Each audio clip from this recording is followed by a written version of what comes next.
Welcome back. Well, is it prophecy? Babylon falling? JW org, are they falling?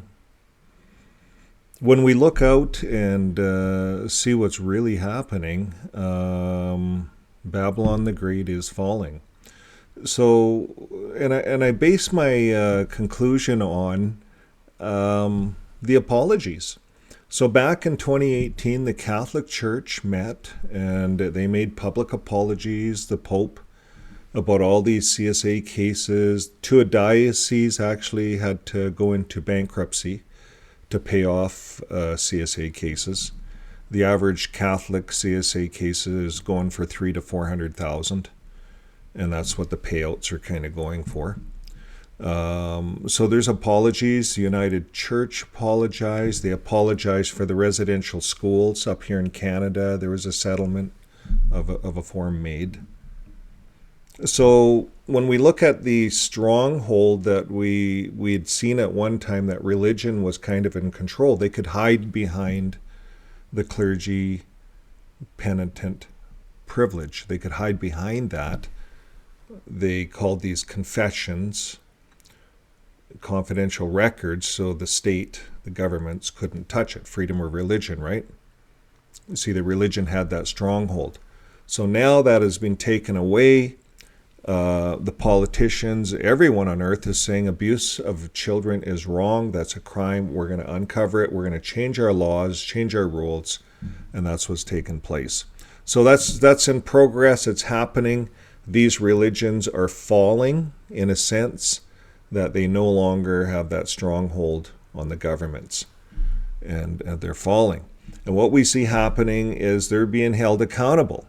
They have to apologize. By apologizing, they accept accountability. There's payouts.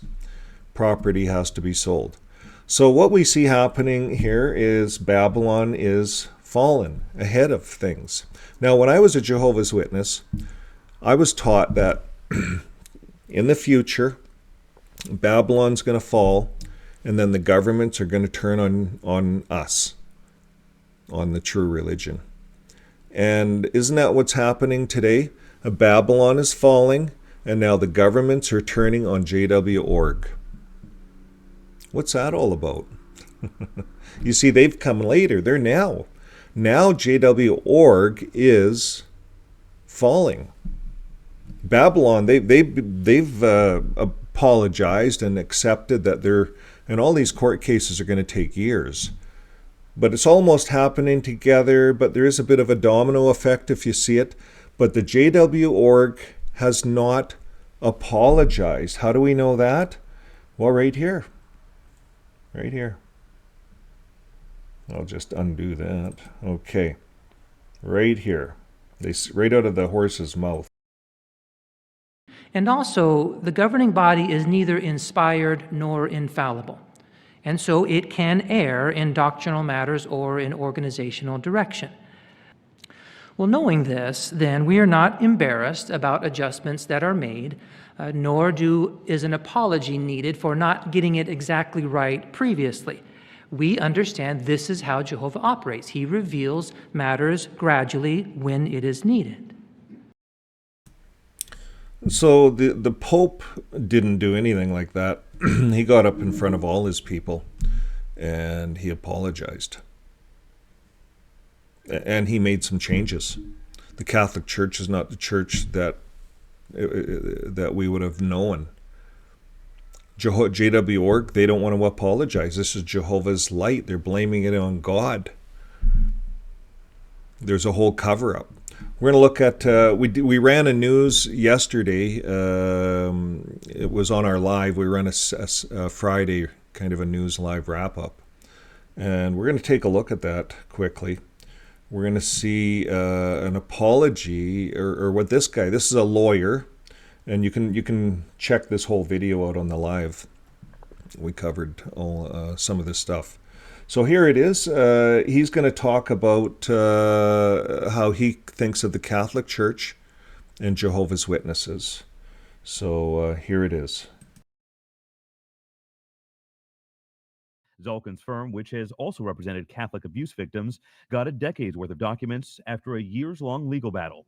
But despite a court order, the Jehovah's Witnesses organization is still fighting, appealing to heavily redact the files. You're saying that the Jehovah's Witness organization has been more defiant than the Catholic Church? Yes. So the Pope has complied, but the Jehovah's Witness Church has not. Right. Zolkin's team would. Okay, so there we see that the lawyers know that there's more JW files than there is even the Catholic Church. And the Catholic Church is a bigger religion. So we really don't know the depth. It's all been hidden so far, the database. And you can see more on that from that live. I'll pin it at the end of the video if you want to get right to it. Okay, moving on, I wanted to talk a little bit about self-fulfilling prophecy. Now, have you ever made a business plan? Started a business? Well, I have. I've started a couple of businesses, but the one business, I had to do a business plan to get a bank loan. So I was kind of forced into it, and it was a research and development loan, so it was kind of a different thing, and I had some kind of outside help. And the business plan was so important. So we sat down, and I really knew nothing about making a business plan, but the instructor says to me, well, just think of what do you want to do? It's really that simple. What do you envision? You see, you got to let the banks know what's in your mind, and we got to get that on paper. And I said, oh, okay, well, I'd like this thing to do a lot of things. And he says, yeah, you put in there the fantasy stuff that's not invented yet, and show them that how you would invent it or how you could make that maybe.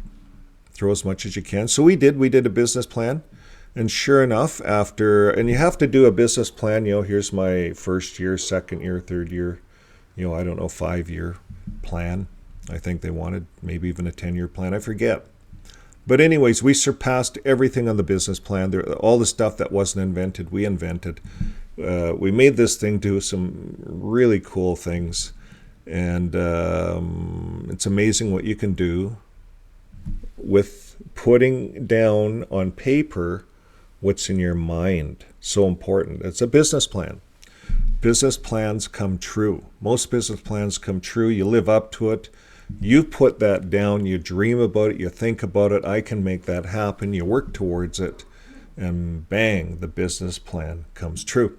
So I want to talk about indemnity. When you come to sell the business, indemnity is a legal term that says liability. So people don't want to buy businesses because what if there's liability? So if you have a good business, you'd indemnify it, sell your business. You'd say, I have no issues with all the work that I did. And you say that really quick because you have no issues. Or do you have issues? That's why you're selling it. You see, indemnify. You see, if Watchtower went to sell their business today, they could not indemnify. It's a corporation. So you have to, whoever is buying the corporation, they would say to Watchtower, well, who's taking liability? You see, there's thousands of cases of these abuse cases that still have to come out. Someone has to take liability and stand up. So Watchtower's shuffling the corporations around, but where's the indemnifying? How did they pass the responsibility, the liability? Where did that liability sit? You see, Watchtower's trying to leave the liability sit with the congregations. And two elders, one was 68, one was 72. They had to wear the yellow coveralls and go do community work because they got charged because Watchtower indemnifies themselves and passed all the responsibility onto the elders. They said, we're not responsible. They wouldn't indemnify. They wouldn't sign and say we're responsible. Watchtower wouldn't. So that's what's happening today, folks. Watchtower's putting the responsibility on the elders. If you're an elder, I think you're going to want to get out. Be careful of the responsibility that you're assuming in behalf of the Watchtower. Moving forward, we're going to talk a little bit about self-fulfilling prophecies. This is interesting, self-fulfilling prophecies. So Watchtower All these years, they have built these prophecies out of the Bible. They said, this is what's going to happen. They like foretelling the future, Watchtower, with end time dates. Even though the Bible says no man shall know the end or the day or the hour, why would any religion fixate on the end time dates, using the Bible to do it, when the Bible itself says in multiple places, no man shall know the day or the hour? And this is Jesus' words themselves. No man shall know. Not even me, only the Father, he says. So why would religions keep fixating the end is any day, the end is any day? You see, that's focusing on the end. Jesus says, don't focus on the end. Focus on love. Love of neighbor. Focus on that. That's what Jesus said to do. He said, don't focus on the end time. No man knows the hour, the day. Don't focus on it. You see, the reason religions, Watchtower specifically we're talking about, focus on end time dates is because it builds up fear. And fear allows them to control you. See, once you're in a fearful state, you're easily controlled by the government or whoever, once you're in a fearful state. So, self-fulfilling prophecies. Here's some examples. Jane believes she will fail her exam. Jane believes that. So what does Jane do? Well, she doesn't even study. Doesn't even really look at the book. She already knows she's going to fail, right? Doesn't study. Guess what happens? She fails. Here's another one. Mike thinks he's bad at cooking. Yeah, Mike, he's the husband, eh? He's not a good cook. Bad cook. I think I've used that one. So what? He never tries. And instead he just does order outs and take-ins, Just goes to McDonald's, whatever. Buys the pre-made, the dinner, they just put it in the microwave. There's nothing in it. It's all just mush. But Mike thinks he's bad at cooking. Doesn't even try. So these beliefs that we have, they directly lead to our behaviors. And that confirms that initial prediction, you see? Because we have these beliefs, so it conforms to our behavior. So Watchtower, they have this belief that, well, Babylon's going to fall first, and then they're going to attack us. So if you looked at we did the video talking about the convention this year.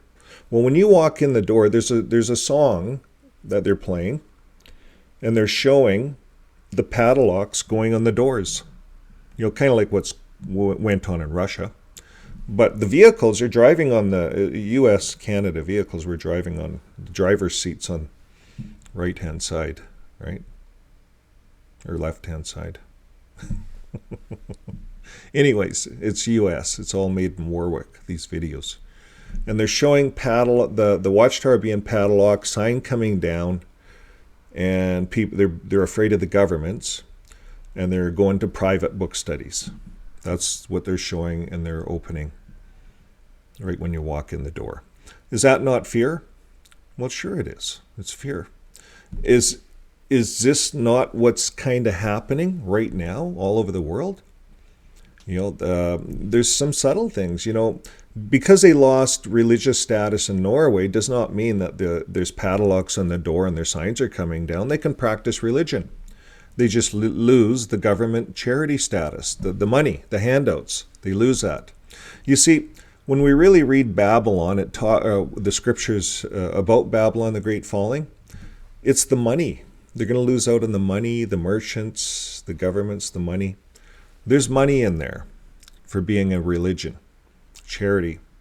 So that's all coming to an end, is it? Well, all over the world, if children are being abused within these religious institutions, they're going to be held accountable. They are being held accountable. It's happening as we speak. So the self-fulfilling prophecies are happening. What do they call this? Well, the term self-fulfilling prophecy refers to the observation that sometimes our beliefs about others can lead us to treat them in such a way that they subsequently become what we expect them to be. And originally the effect was demonstrated in the classroom, and it was called the Pygmalion effect. Now, if I didn't say that right, here's how you say it. Pygmalion. Pygmalion. Okay, I'll turn that on here. Pygmalion. Pygmalion. It's a Pygmalion effect. And in a seminal study, teachers were told at the beginning of a school year that certain portions of their students were potential late bloomers. And they would be expected to excel during the school year under proper guidance. So, the teachers would have to give a little bit more guidance to these late bloomers, right? So even though there was nothing in actual fact that set those students apart from their colleagues, several months later, their schoolwork had improved considerably. And since this initial observation, numerous similar investigations have testified to the robustness of the effect with regard to both positive and negative expectations. You see? So it's what we kind of believe. It's self-fulfilling prophecy. So there's nothing wrong with the students were all the same, but the teachers were told that there's a portion of them that might need a little bit extra attention. And sure enough, those students got extra attention. They did better. Have you ever, if you remember when you're back in school, when the teacher you get some nice teachers, they'd lean over, they'd really help you, give you special attention. You kind of felt good, and you learn more. You learn more than negative attention. So if there's negative attention happening, sometimes a child will become bad because they're told that they're bad. You're a bad boy. You're bad. If you tell your child they're bad, they're going to be bad. Self-fulfilling prophecy. It's the Pygmalion effect. So this could be happening with the religions, with the Jehovah's Witness religion for sure. It's interesting. So when we think of she has fallen, this is, if we look at the scriptures, and we'll look at the scriptures here for the Jehovah's Witness factor in it.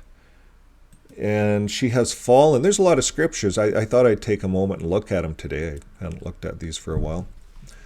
And he called out with a mighty voice, "Fallen, fallen is Babylon the Great. She has become a dwelling place for demons, a haunt for every unclean spirit, a haunt for every unclean bird, a haunt for every unclean and detestable beast." So when we look at all the CSA cover-ups, it becomes a haunt for uncleanness. It goes back into Isaiah, and this led me to talk about, Isaiah seemed to say the same thing. It says, "And behold, here comes riders, horsemen, and pairs. And he answered, Fallen, fallen is Babylon, and all the carved images of her gods he has shattered to the ground." So there's kind of a double-fold fulfillment. Revelation was written away after, like 600 years after Babylon fell. Babylon, what did it fall to? It fell 539 BC, less than a century after the legendary Persian king Cyrus the Great conquered Babylon. The fall of Babylon was complete when the empire came under the Persian control. So a lot of this was fulfilled. A lot of times we think Revelation is about now, or is it? So maybe it has a double fulfillment. Jehovah's Witnesses always like to say that everything's a parallel. There's a double fulfillment. So let's take it on that aspect, that there's a double fulfillment. Babylon fell for real. And Babylon the Great is falling today. All the detestable religions, I guess. The detestable stuff, right? There's good religions out there, good groups. So Isaiah talks about it, Babylon falling. Jeremiah talks about it, Babylon fallen. And Lamentations, this could be like what the meetings are like. If you go to a kingdom hall and it's kind of empty, it says here in Lamentations, "How lonely sits the city that was full of people." Was once full. JW Org was once full of people. But it's maybe the assemblies, there's lots of seats beside you, and it's not that full anymore. And it says, "How like a a widow has she become.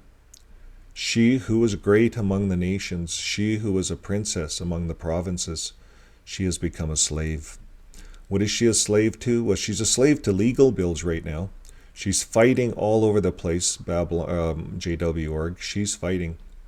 So then we get into Revelation. Another angel, a second following, say, fallen, fallen is Babylon the Great, she who made all the nations drink the wine of passion of her sexual immorality. So that's an interesting passage, because when we look at these religions, they're really going down because of their sexual immorality. These are elders abducting children, priests abducting children, abducting, but having CSA, let's just call it that, make this really simple. It fits, folks. This fits. Revelation on her forehead was written the name of mystery, Babylon, the mother of prostitutes of the earth's abomination. So maybe we're seeing it. Sometimes we want to see, things blowing up and the army coming in. But that's not how things work, folks. You see, when things fall, when corporations fall, they become history. And there's been many corporations, that have come and have went. Howard Hughes, he had the biggest airplane. It hardly flew, but he had the biggest airplane in the world. He was a big thing back then. But he kind of came and went. It's gone. You say, Howard Hughes, have you heard of him? Probably a lot of the young people don't even know about him. So, JW.org. Oh, yeah, I remember that religion. There's still a few of them meeting in book studies. And there's still a few Bible students, meeting all over the world, kind of believe Russell stuff. And, that all came from kind of those two guys. I remember the history on that, yeah. Yeah, they got, what was it? Yeah, CSA, that's what took them down, too. With a lot of the other ones. It was in the olden days when they used to do this religion, idol worship, really, back then. Spirituality, now it's taken on a whole different level. We kind of follow the love of neighbor program. It's quite simple. Neighborhoods getting together, working together, helping each other, having yearly barbecues, neighborhoods, really getting to know neighborhoods and communities. Strong families build strong neighborhoods, build strong communities, build strong countries.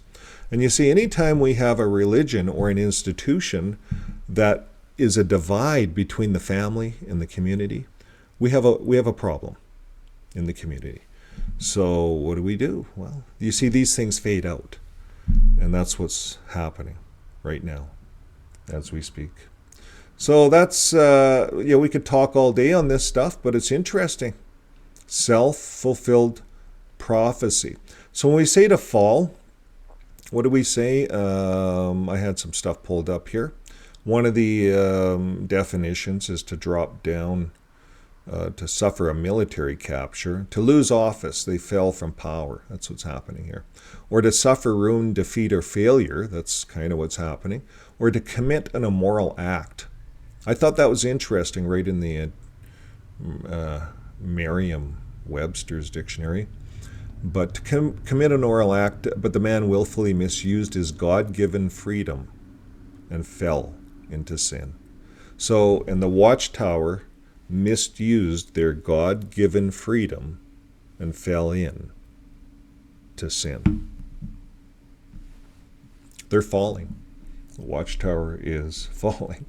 So, folks, love of neighbor, that's where it's at. You don't need to go to church. You don't need money to do this. You just need to phone your neighbor up and say, hey, neighbor, we haven't got together for a while. How about a summer barbecue, if you're in the northern hemisphere? Summer barbecues are always a thing. Get to know your neighbors, and when the lights go out one day, your neighbor's there, and you're a community already. You're already a force.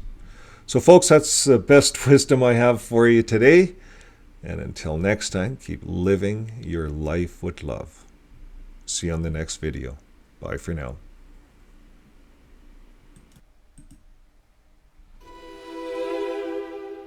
Ode to the watchtower. Oh, how you suck. Your wicked ways have thine self fire trucked. You've hurt so many people in so many ways. People are lining up just to see you pay. You have wrecked so many lives, and that is the truth. I see it in my comments, and there is so much proof. I really hope to help as many as I can to recover from your lies and make an escape plan.